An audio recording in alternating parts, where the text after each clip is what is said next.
invitados del día de hoy a esta mesa de análisis: Gustavo Madero, senador del PAN por el estado de Chihuahua, y Jesús Ortega, expresidente nacional del PRD. Gracias a ambos por estar con nosotros. Bienvenidos.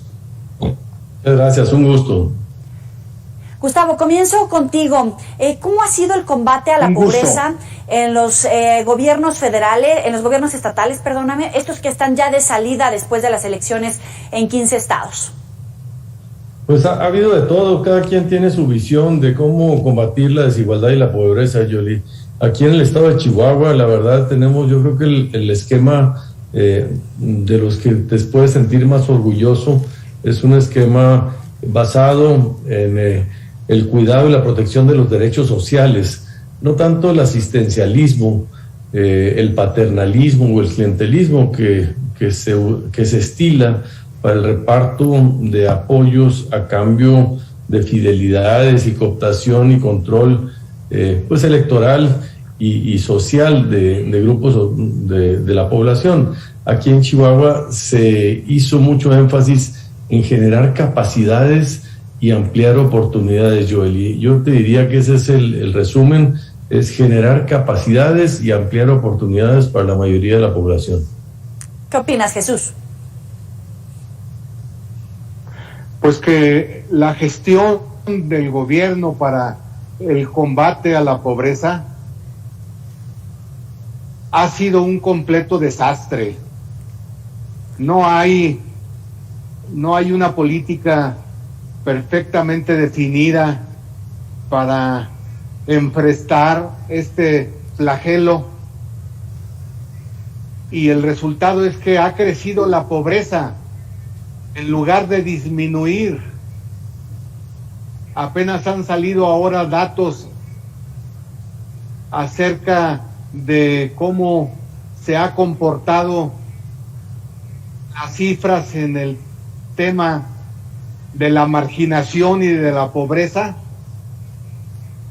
y a pesar de que tenemos un gobierno que dice que su prioridad son los pobres, el resultado de su trabajo es que ha crecido la pobreza y ha crecido el número de pobres en México.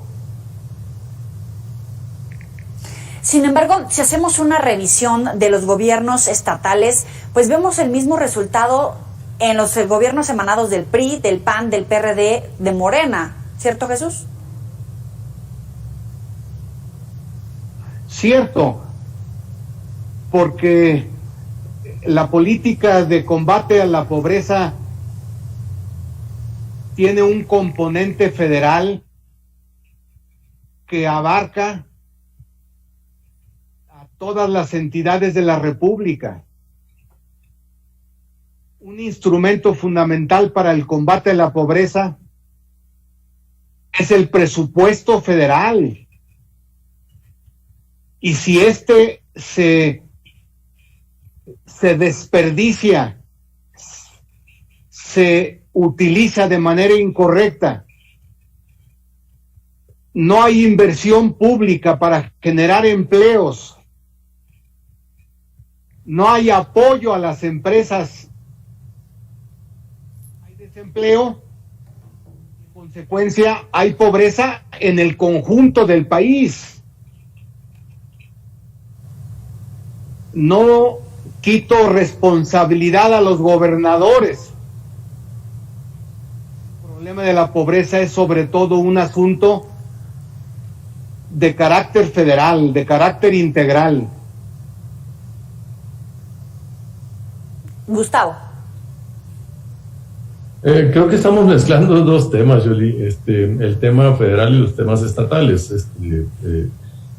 En este gobierno creo que hay un retroceso muy grande al desaparecer programas institucionalizados como el Prospera, lo que era Progresa, lo que es el Seguro Popular, todos estos programas que tenían un diseño complejo, integral, con mediciones, y todo eso desapareció y se canjeó por entregas en efectivo sin mayor seguimiento.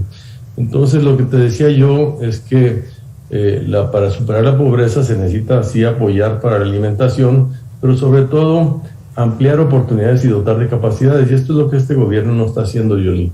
Y entonces estamos involucionando, estamos retrocediendo, y como bien dice Jesús, un gobierno que se ostenta como que es un gobierno que tiene la opción preferencial por los pobres, que por cierto esa frase pues se la fusiló porque desde los 60s existe eso en el Concilio Vaticano de los jesuitas. Yo lo aprendí, la opción preferencial por los pobres.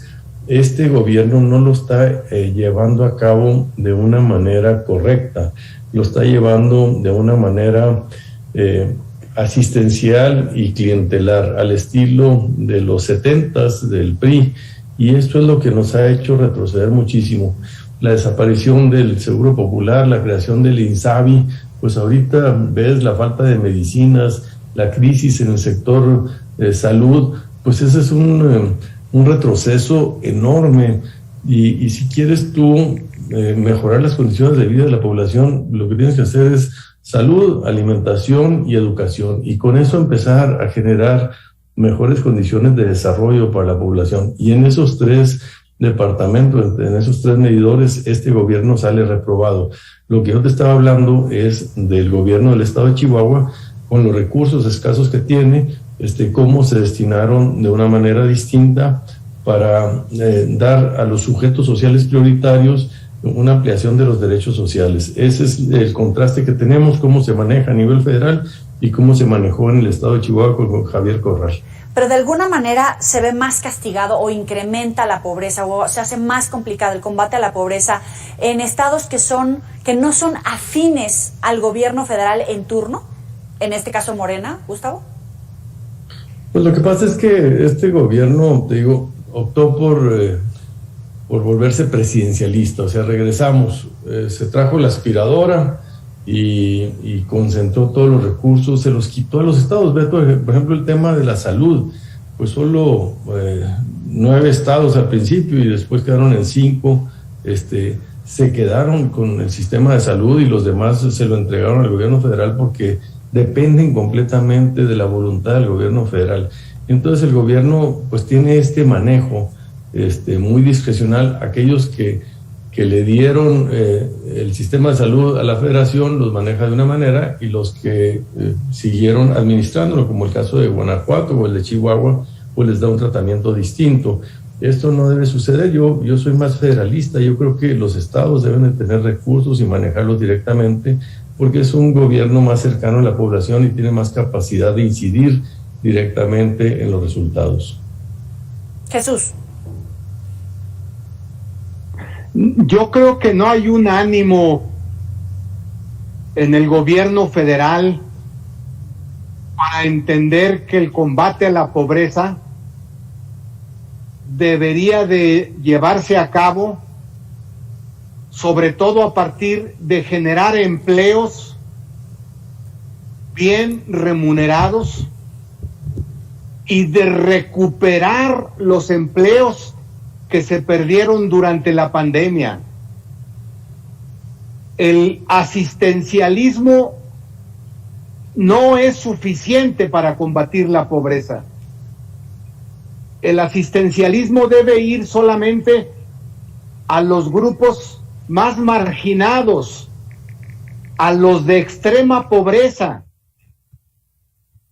Nunca se debe de olvidar una política de generación de empleos, de inversión productiva, de inversión pública para la generación de empleos en el conjunto del país, como el instrumento fundamental para el combate a la pobreza. Pero si el gobierno, en lugar de generación de empleos, concentra el dinero para el asistencialismo, el resultado es el crecimiento de la pobreza.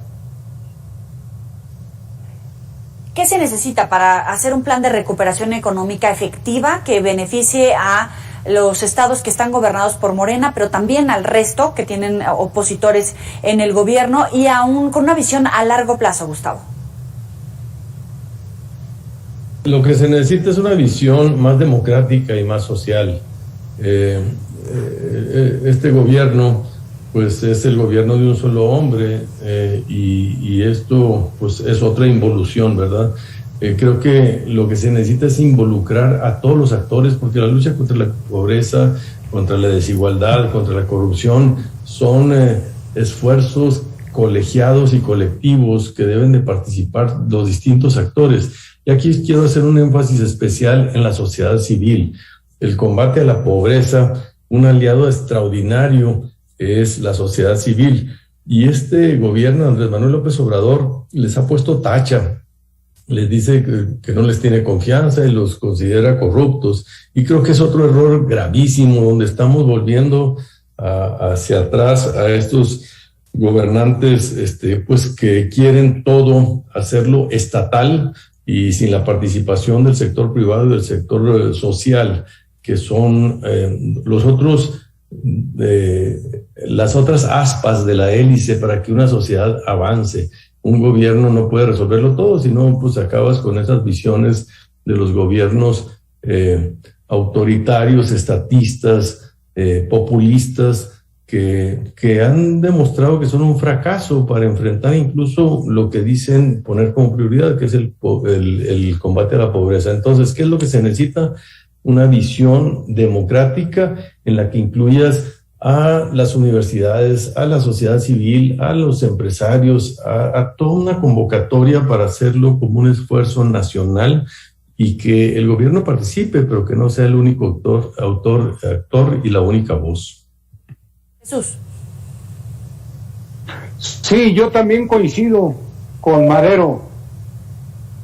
El Estado no puede ser el único responsable para terminar con la pobreza. Es un asunto del conjunto de la sociedad. Y el gobierno tiene que hacer las medidas necesarias para involucrar, por ejemplo, a los inversionistas nacionales y extranjeros para que generen empleos en México, visto como un instrumento fundamental para combatir la desigualdad y para combatir la pobreza.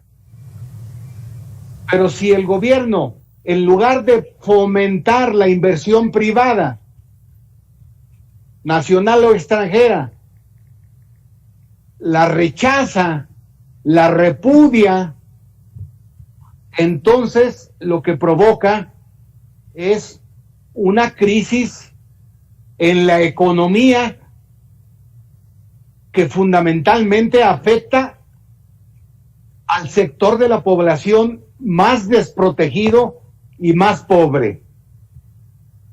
Ahora, en el caso de la pandemia, debe de destinar el gobierno una cantidad muy importante de recursos del presupuesto para apoyar a la pequeña y mediana industria y al mismo tiempo generar condiciones para la inversión privada nacional y extranjera.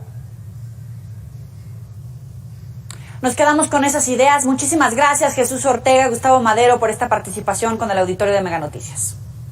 Joely, un gusto, gracias. Muchas Jesús, gracias. Igualmente. Un saludo.